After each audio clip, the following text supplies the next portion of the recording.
दोस्तों, क्या आपको पता है दुनिया के हर महासागर के पार हर एक कॉन्टिनेंट पर एक ऐसा शिखर है जो उस महाद्वीप का सर्वोत्तम और सबसे ऊंचा बिंदु कहलाता है। हम इन्हें कहते हैं 7 समिट्स, लेकिन ये सिर्फ पहाड़ नहीं है, ये वो सपने हैं जो दुनिया भर के बहुत से माउंटेनियर्स यानी पर्वतरोही अपने दिल में सजाए रहते हैं। और ये पहाड़ भले ही एक ही लिस्ट में गिने जाते हो, लेकिन ये सभी 7 पहाड़ एक दूसरे से उतने ही अलग हैं जितना एक दूसरे से दूर है। तो आज के इस वीडियो में हम बात करने वाले हैं विश्व के 7 महाद्वीप के 7 अति विशाल पहाड़ों के बारे में। तो इस सफर को शुरू करने से पहले अपनी सीट की पेटियां बांध लीजिए और ऑक्सीजन मास्क को चेक कर लीजिए, क्योंकि इस लिस्ट में हम आपको काफी ऊंचाई पर लेकर चलेंगे। तो चलिए शुरू करते हैं इस वीडियो को। दोस्तों, आप सोच रहे हो कि आखिरकार 7 समिट्स का कॉन्सेप्ट आया कहां से। ये विचार सबसे पहले रिचर्ड बेस को आया था, जो कि अमेरिका के एक बिजनेसमैन और माउंटेन क्लाइंबर थे। उन्होंने ये विचार पहली बार दुनिया के सामने रखा था 1985 में। उन्होंने पहली बार चैलेंज रखा कि दुनिया के हर कॉन्टिनेंट के टॉलेस्ट यानी कि सबसे ऊंचे पहाड़ को चढ़कर देखा जाए कि कौन ऐसा कर सकता है। ये आइडिया शुरुआत में तो कोई ज्यादा फेमस नहीं हुआ, लेकिन बढ़ते वक्त के साथ ये इतना ज्यादा मशहूर हुआ कि ये माउंटेन क्लाइंबिंग का एक बहुत ही प्रेस्टिजियस, एक बहुत ही इज्जतदार टारगेट बन गया है। 7 समिट्स का मतलब ये है कि हर कॉन्टिनेंट का सबसे ऊंचा पहाड़ एक बार फतेह करना। जो इस काम को पूरा कर लेता है वो अपने आप को दुनिया के सबसे स्किल्ड और सबसे माहिर पर्वतरोहियों में से एक गिन सकता है। दोस्तों, हम अपने सफर की शुरुआत करते हैं दुनिया के सबसे ऊंचे शिखर माउंट एवरेस्ट से, जो कि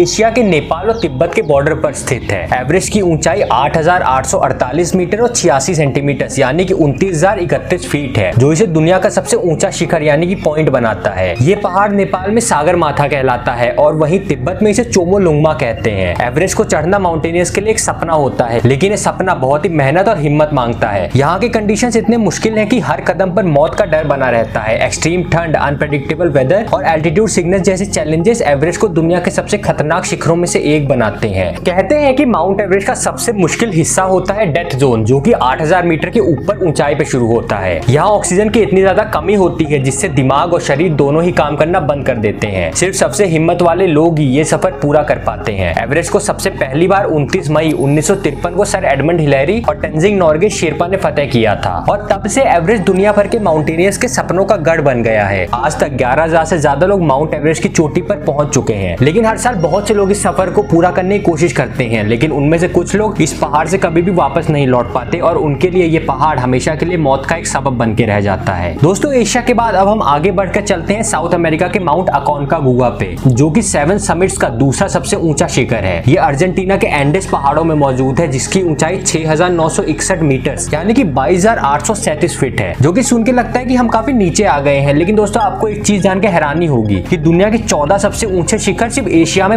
हिमालय में मौजूद है। तो इस चीज को देख के कोई हैरानी की बात नहीं है। तो 6,961 मीटर की हाइट के साथ अकोनकागुआ को चढ़ना एवरेस्ट जितना टेक्निकल नहीं है, जो कि एल्टीट्यूड के कारण भी आसान हो जाता है। लेकिन अपने आप में अकोनकागुआ काफी ज्यादा मुश्किल जगह है, क्योंकि रेगिस्तान के बीच में मौजूद है। सुनने को तो लगता है कि यहाँ पे बहुत ज्यादा गर्मी होगी, लेकिन यहाँ की हवा बहुत ही सूखी होती है और हवा इतनी तेज चलती है कि अगर कोई क्लाइंबर अच्छे से नहीं चढ़ रहा है, ना अपने हुक अच्छे से नहीं लगाए हैं, तो उसको हवा उड़ा के भी लेके जा सकती है। अकोनकागुआ पे चढ़ने का सबसे बड़ा चैलेंज है ऑक्सीजन की कमी और -30 डिग्री सेल्सियस तक गिरता हुआ टेम्परेचर। माउंट अकोनकागुआ को सबसे पहली बार साल 1897 को मैथियस जुब्रीबेगन ने चढ़ा था। हर साल लगभग 3,500 से 4,000 लोग यहाँ इसे चढ़ने की कोशिश करते हैं, लेकिन इनमें से सिर्फ 40 से 50% ही समिट यानी कि चोटी तक पहुंच पाते हैं। अगला शिखर है नॉर्थ अमेरिका का सबसे ऊंचा पहाड़ माउंट डेनाली, जो अलास्का के विल्डरनेस में स्थित है। ये 6,194 मीटर यानी कि 20,322 फीट ऊंचा है और इसे माउंट डेनाली से पहले माउंट मैकिनले के नाम से जाना जाता था। माउंट डेनाली का सफर खतरनाक और थकावट भरा होता है, क्योंकि यहाँ का टेम्परेचर -40 डिग्री सेल्सियस तक गिर जाता है और बर्फ के बड़े बड़े तूफान आना तो यहाँ के लिए बहुत ही आम बात है। डेनाली पर चढ़ने वाले क्लाइंबर्स को अपने सारे सप्लाईज खुद ही कैरी करने पड़ते हैं, जो कि इस चढ़ाई को बहुत ज्यादा मुश्किल बनाता है। आप एवरेस्ट पे जाएंगे तो एवरेस्ट पे आपको शेरपास मिल जाएंगे, जो कि आपके लिए आपका सारा सामान कुछ पैसा लेके ढोते हैं। लेकिन यहाँ पे अगर आपको इसके टॉप तक चढ़ना है तो खुद मेहनत करके उसे ढोना भी पड़ेगा और उसे लेके चढ़ना भी पड़ेगा, जो इसे बहुत ही ज्यादा फिजिकली डिमांडिंग बनाता है। सबसे पहले 1913 में हडसन स्टक और उनके एक टीम ने इस चोटी को पहली बार छुआ था। हर साल 1000 से ज्यादा लोग डेनाली को फतेह करने की कोशिश करते हैं, लेकिन ये सफर उतना आसान नहीं है जितना सुनने में लगता है और सफलता का रेट 50% से भी कम है। अफ्रीका के तंजानिया में स्थित माउंट किलिमंजारो का सफर अपने आप में एक अनोखा अनुभव है। ये 5,895 मीटर ऊंचा है और एक डोरमेट वोल्केनो है, यानी कि एक बुझा हुआ वोल्केनो है, जिसे दुनिया का टॉलेस्ट फ्री स्टैंडिंग माउंटेन भी कहा जाता है, जिसका मतलब है इसके आसपास कोई भी माउंटेन रेंज नहीं है। दुनिया के जितने भी ऊंचे पर्वत होते हैं उनमें से ज्यादातर किसी न किसी बड़े माउंटेन रेंज से जुड़े होते हैं। जैसे माउंट एवरेस्ट आप देख लीजिए, माउंट एवरेस्ट हिमालय में मौजूद है, वैसे ही माउंट अकोनकागुआ एंडेस के साथ मौजूद है। लेकिन ये जो किलिमंजारो है अपने आप में एक अकेला अकेला पहाड़ है। किलिमंजारो का सफर रिलेटिवली काफी ज्यादा आसान है चढ़ने के लिए। अगर आप एक प्रोफेशनल क्लाइंबर है तो आपके लिए बहुत ज्यादा मुश्किल नहीं होना चाहिए, क्योंकि एक तो इसकी ऊंचाई भी कम है। किलिमंजारो का क्लाइंब टेक्निकल नहीं है, यहाँ पे बस आपको ट्रेकिंग करनी पड़ेगी, लेकिन इसकी खूबसूरती और अलग अलग लैंडस्केप इसे स्पेशल बनाते हैं। हांस मेयर और लडविग पर्शलर ने साल 1889 में पहली बार माउंट किलिमंजारो की समिट को छुआ था। हर साल लगभग 30,000 लोग यहाँ पे चढ़ने की कोशिश करते हैं, जिनमें से लगभग 70 से 75% लोग यहाँ तक पहुंच भी जाते हैं इसके टॉप तक, और जो कि इसे अपने आप में काफी ज्यादा आसान समिट बनाता है परसेंटेज के हिसाब से देखें तो। अब हम पहुंचते हैं यूरोप के सबसे ऊंचे शिखर माउंट एल्ब्रेस पर, जो कि रशिया के कॉकसस माउंटेन से मौजूद है। ये पहाड़ भी एक डोरमेंट वोल्केनो ही है, जो कि अपने आप में काफी अलग ही शेप का दिखता है, जो कि 5,642 मीटर यानी कि 18,510 फीट ऊंचा है। एल्ब्रेस के 2 शिखर हैं जो कि इसे वर्टिकली डिस्टिंक्ट बनाते हैं, जो देखने में बाकी सब पहाड़ों से काफी ज्यादा अलग लगता है। लेकिन चोटी देखने में जितनी आसान लगती है, इस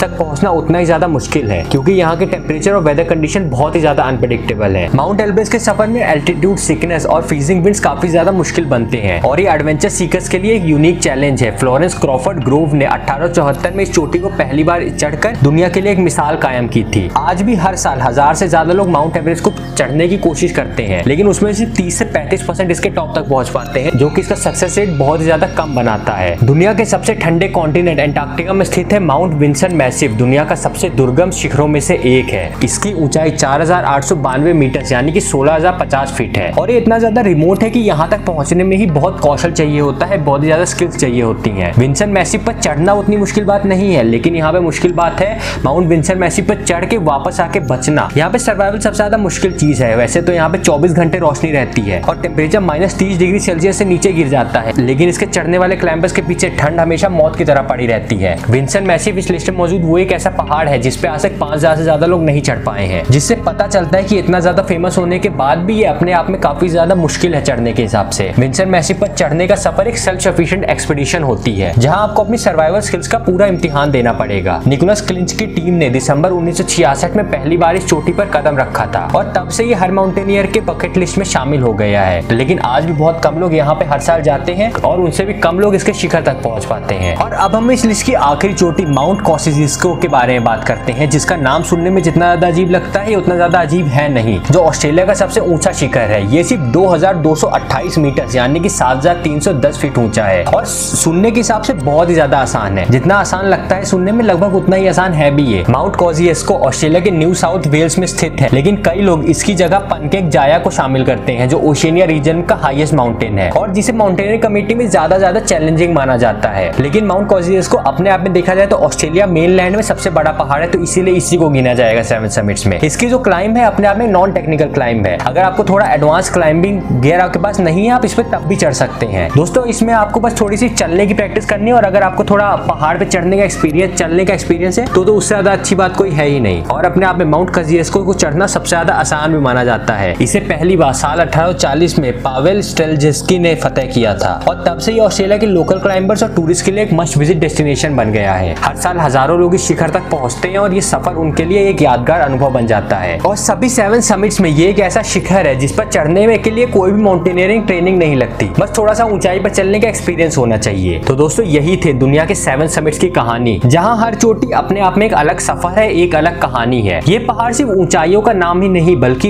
ये एक ऐसा जुनून है, एक मंजिल है, जहां पहुंचने के लिए अपने अंदर के डर से लड़ना पड़ता है। खास तौर पे माउंट एवरेस्ट और माउंट अकोंकागुआ जैसे पहाड़ों पर चढ़ना बहुत ही ज्यादा मुश्किल माना जाता है, और अपने आप में इन पहाड़ों को फतेह करना और 7 समिट्स को पूरा करना हर एक माउंटेन क्लाइंबर का सपना होता है। तो दोस्तों, आपको इन 7 समिट्स में से कौन सा पहाड़ सबसे खतरनाक और कौन सा सबसे आसान लगा, मुझे कमेंट करके जरूर बताइएगा। और क्या आप कभी इनमें से कभी किसी के ऊपर चढ़ना चाहेंगे? और अगर आपको वीडियो पसंद आई हो तो वीडियो को लाइक और शेयर करें, और ऐसी और भी वीडियोस देखने के लिए चैनल सब्सक्राइब करें, और मिलते हैं ऐसे ही किसी और भी वीडियो में। तब तक के लिए जय हिंद, वंदे मातरम।